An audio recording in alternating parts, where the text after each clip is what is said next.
For Wheeling University Athletics, I'm Zach Ziegler. It's time for another edition of the Ken Pape Show. Currently joined by head Wheeling women's rugby coach Ken Pape. And Ken, your schedule released last week, your inaugural 2024-15 schedule. Talk about, first of all, what it's like having that schedule out now and getting ready for this upcoming year. I mean, it makes everything just a little bit easier now, right? Because there's no more questions. We know who we're playing. We know when we're playing them. We know where we're playing them. So it starts now we start the logistical process of beginning to figure out how we're going to get to those places, where are we going to go, who's going to travel, that sort of thing. So having it out is actually we got a massive schedule. So having that schedule out now is it's a weight lifted off our shoulders, I feel like. And Ken, you guys start off strong. Ohio State on the road, your first game August 30th. Then you come home for 4 straight home games. Talk about this early season and what it's going to be like to face some strong opponents and then get to come back to your home field. Yeah, well, coming out of the gates against somebody like Ohio State, who's traditionally been a very strong program, great coaching over there, and you're talking about, 50,000 students in their population. So, we expect a rowdy crowd when we get up there, and, they've never even probably heard of Wheeling University. So, we're going to go up there and we're going to do some things. And it's a great measuring stick, isn't it? Like, we get up there, we try to execute our game plan for the first time. It gives us some really good data to review and some film to look at. And then, you take that back, Sunday you get into the recovery phase, and then Monday we're into the film room, watching and see our goods and our bads and our work-ons and things like that. So, that's a really great test. It's a really good measuring stick. Ohio State did, fairly decent last year. So, and then those 4 straight home games, you get Emory and Henry, who's an NCAA Division II program. They're relatively new, but, they've got great coaching with, Coach Doc over there, and, getting them here for our home opener. I hope all the fans come out for it, because it's going to be a barn burner. It's exciting, and then you play Ohio University, and we have Cincinnati, which is a good program, but the big marker there in that homestand is going to be Penn State. Penn State, one of the most successful collegiate rugby programs ever. They had a rough go last year. I think there's a coaching change happening over there, so that's another one, right? So we come out with Ohio State, and then we play Penn State in a couple, 2 or 3 games, so we get some work-on games. But then when you play Penn State, you really find out where you're at. That's a D1 elite opponent. They play, they're one of the top 10 teams in the country across the board, and it's going to be exciting to see where we stand against somebody like that. And getting to see those tough teams right out of the gate, how's that going to help this new program, getting to see, as you mentioned, Ohio State, Penn State, getting to see those top programs? How's it going to help you guys as you grow? So one of my coach mentors, Greg McWilliams, said something very impactful early in my career. He said, "We want to see you guys play more better rugby," which doesn't sound phonetically or grammatically correct, but it's right. You play in Ohio State, you play at Penn State. It really sets the tone because you want to play those tough opponents, because it really battle hardens your team. So playing those tough teams early is going to really help us when we get we go on the road to a very relatively close. We go to Pitt. That's an in-conference opponent right there. That's going to be exciting, and our ladies are going to be ready. After you play at Penn State and Ohio State, it really prepares you for just about any kind of adversity that comes our way. And then looking at that second half of the schedule, you guys are on the road a lot to end the year. You have Life University on the road, Walsh on the road, Pitt on the road, as you mentioned. Talk about how being at home early is going to help you for those road games. Yeah, coming out of the Pitt game, then we come home and play another conference opponent in Kent at home, which is going to be a big game for us. But then you play somebody like a Life University, who is the number 1 team in the country.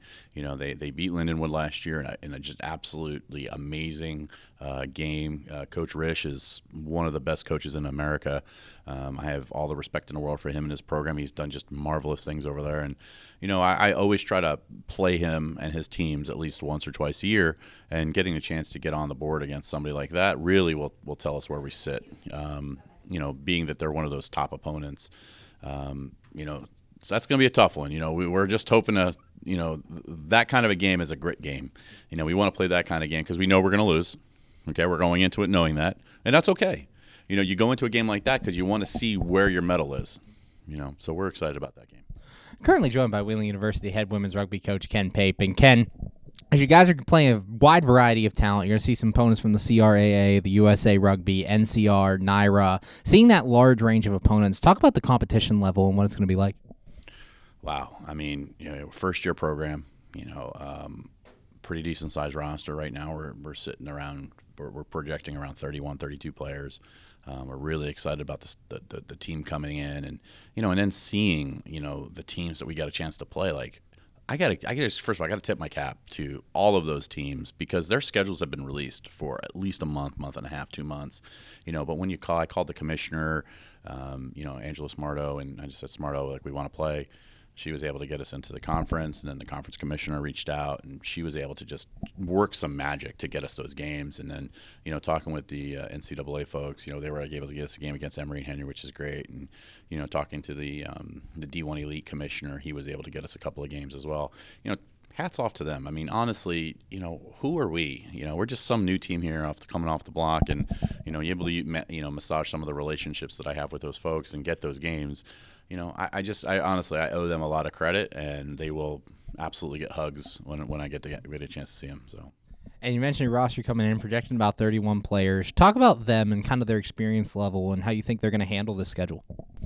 Yeah, well, they're pumped. We have a great group chat going on, and Maya Alexander is one of the players coming in, and she's just a ball of energy. And everything I post, she's like, woohoo, and we get that kind of energy. And the whole team, the freshmen coming in, we got about 6 or 8 freshmen coming in, really solid group of women there. We've got a few transfers, coming in as well. The talent level that we're looking at is all-American caliber players all the way down to second-year players. But the bulk of our players are well ready for this kind of competition, and they're battle tested. I've coached some of these women in the past, and I took a good group of these women to the D2 national championship in NCAA, and beating an AIC team that's one of the best coached teams by Coach Fletcher.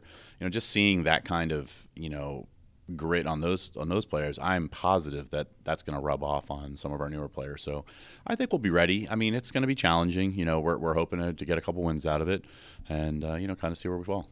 And just under 80 days until you guys take the field for the first time on August 30th. Talk about what you want to see your team do from now until that August 30th kick. Yeah, so what I traditionally try to do is, give them some time to themselves. I don't want to overwork them. Rugby is a really demanding sport, so they're going to start getting their preseason strength schedule from me. It's going to start July 1st, and that gets them all the way to August 15th, and then I check in August 16th, and we're on our bike. It's traditionally we call this the first week of preseason is going to be very difficult. There's a term that's used, heaven end. It's not heaven; it's the opposite of that week. So it's going to be a real tough week for them, and they're going to get a T-shirt if they finish it that says, "Hey, I survived." So that week is the most important week for a few things, right? Check where their fitness level is, see where their rugby skill level is, and that's honestly where we really truly begin, our bonding, and if we can make a really good bond here early on, I think that's going to pull us through the season and just get stronger and stronger, in the process. The recruiting class coming in, I think they're top of the line. A lot of really, really, really solid players. Thanks, Ken. Good luck this year. Can't wait to see you in August. Rugby Purge, let's go. For Wheeling University Athletics, I'm Zach Ziegler.